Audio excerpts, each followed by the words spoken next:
Scorp, you're missing it. With makeup on, you look like an old Bela Lugosi. Yes, darling, do hurry. You've already missed your part, but I'm coming up next, and that's the best part. Yeah, thank you very much. Look, we'll be in touch. Oh, Tiffany, look at you. You look gorgeous. No, thank you, darling, but it's my business to look gorgeous. I also know my best side. So do I. One was either asked or fall. Come on, I chose to act.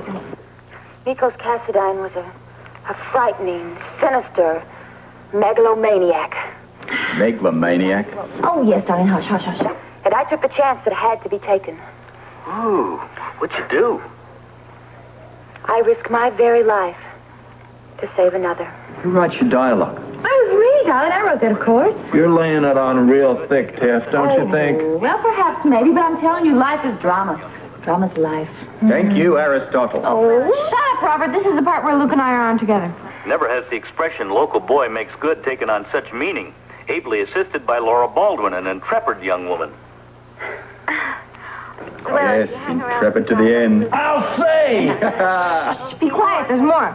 Truly, I didn't do anything special. No, Don. She's being very modest. Laura was the most courageous of all of us. And I'm not just saying that. You know, this is not just another pretty face. Most of our best ideas came from her. Then you boys just carried out the orders, huh? Oh, no, I wish I could say that. That isn't true. She was right there by our side, fighting her way through the jungle and swatting the insects and everything right there with us. And it was Fearless Baldwin. That's what we called her. Oh, Luke, cut it out. No, it really was nothing like that. No, that's true. She saves the world all the time when she isn't saving me. Well, folks, you heard it here first. Yeah, and I'd also like to thank, a lot of the people here in Port Charles who really helped us a lot during the difficult periods with their good thoughts, especially the selfless people at General Hospital, especially my sister Bobby Spencer and my Aunt Ruby Anderson and Dr. Steve Hardy and Dr. Rick Weber and everybody down at Kelly's Diner, which has the best stew in town, especially Slick Jones and Rose Kelly and everybody at Beecher's Corners, like Mrs. Whitaker. Luke Spencer's History of Mankind. Hey, man, I told a few people I'd mention their names. Yeah, like the whole world. But I think it was a very nice thing for you to do. And modest, too, don't you think? Oh, to the... There's more. This isn't the first time that Luke Spencer has bailed out Port Charles. Just a year ago, last year, these two led an adventure that ended in discovery of scandalous corruption on the waterfront.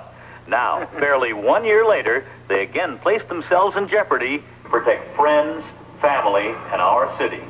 While most people lead ordinary lives doing ordinary things, you seem to spend your life engaged in one exciting adventure after another. Is it over now?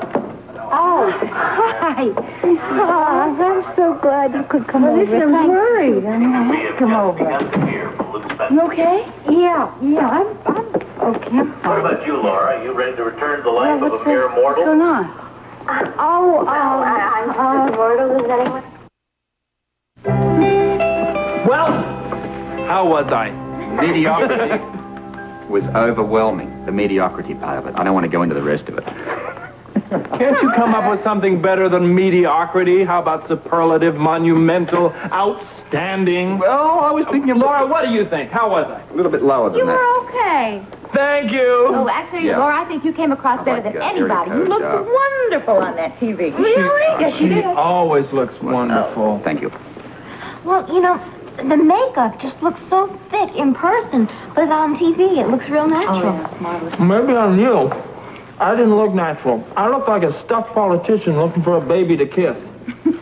Kiss me, baby. But you know what, Tiffany? I tried to do what you say, you know.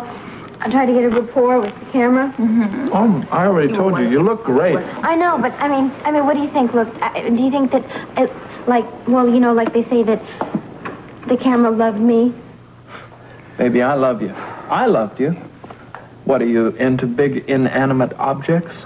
Oh, Luke, you know what I mean. I know what you mean. You looked wonderful. It doesn't matter. In an interview, it's what you say that's important. Like me. You know, what I said? You know, that was important. Yeah? Do you think what I said was okay? It was beautiful. Yeah. Perfect. Okay, thank you, and we'll keep in touch. Well, it certainly looks like Robert is into inanimate objects. The telephone, in fact. Yeah. Or is it somebody on the telephone, darling? That's right, Robert. You've been on it all night. Yeah, what's going on, CKA? Mm-hmm. I had a telegram from New York. Mm-hmm? good news, bit of bad news. What are you talking about? Well, I've been offered a job there, heading up a new task force in industrial espionage. That's great, man. Are you pleased? Yeah, it seems to be everything I've really wanted. Pretty happy about it. How about the money? Always the practical one, eh, darling? I assure you, darling, I'm thinking only of you. Sure you are. Yeah, the money's exceptional. Lots of travel, lots of adventure. Ooh, That's everything you want. Yeah, well, there are a few details that I wanted to confirm over the telephone. I needed to know exactly what they wanted me to do. It's the closest thing so far I've found to the World Security Bureau. What about the danger? Yeah, well, not much, but I can probably work on that. Wait a minute. What is the bad news, Robert? The headquarters are in New York. What, you mean you have to live there? I have to move directly after the wedding. After the wedding so soon? Yeah, well, you know, I tried to push it, but they said it's New York or nothing. Well, I ain't gonna say I'm happy. Yeah, well, I'm not exactly overjoyed myself. Hey, Robert, all of a sudden this job offer doesn't sound too terrific. New York, huh? Sounds wonderful. Well, yeah, look, I've got to know a lot more before I can make an exact decision. Look, don't worry, man. I understand. Whatever you decide, we're on your side. I really appreciate that. There is one thing, though. What? Well, if you leave right after the wedding, I don't know, I feel funny, you know. We've waited to be married a long time, man, but I don't want you to go. Neither do I, mate. Neither do I. We're really gonna miss you, Robert.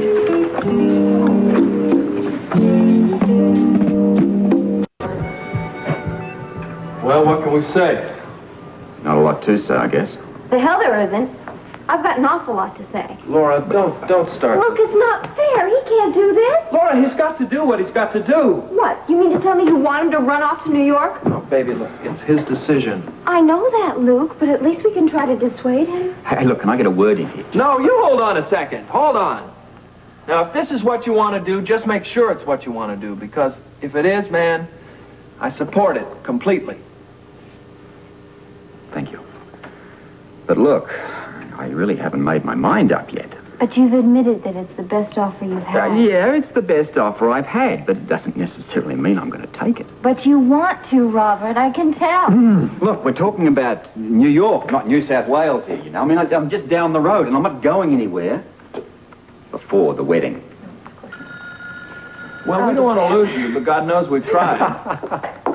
Look, we are friends, regardless of whatever happens. Robert, it's New York calling. Okay, look, I'll take it upstairs. He'll be right with you.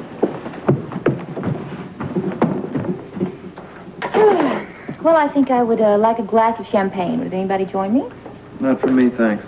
No? Not for me either. Thanks, Tiffany. Be back in a flash. Well, I guess it had to happen eventually. Yeah, I know. But why now? Why right before the wedding? That's the way it goes, baby. Yeah, I guess that's the way it goes. I don't know, I guess it just really hit me how much I'm really gonna miss him.